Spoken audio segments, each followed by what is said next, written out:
নতুন আরেকটা ভিডিওতে সকলকে স্বাগতম।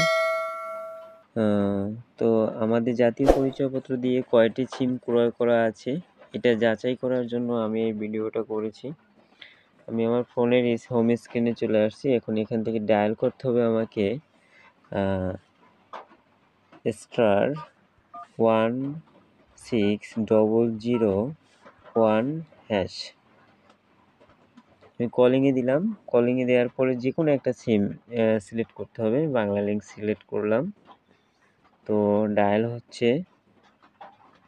এরপরে আপনাকে দিতে হবে আপনাদের ন্যাশনাল আইডি কার্ডের লাস্ট 4টা ডিজিট।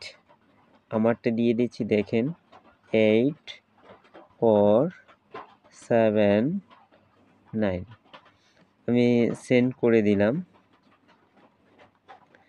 কিছুক্ষণ ওয়েট করতে হবে আপনাকে অবশ্য। এরপর আমি ব্যাকে চলে যাব। আমার পাঠানো হয়ে গেছে। আমি এবার আমাদের মেসেজের যে অ্যাপসটা আছে সেটা ওপেন করলাম।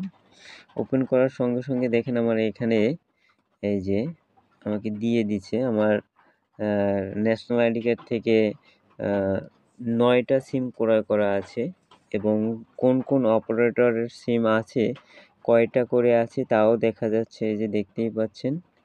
জাস্ট এভাবে আপনারা শর্টকাটে আপনাদের হাতে থাকা অ্যান্ড্রয়েড ফোন থেকেও পারবেন এবং কিপ্যাড ফোন দিয়েও পারবেন। আমি ব্যাকে চলে আসলাম।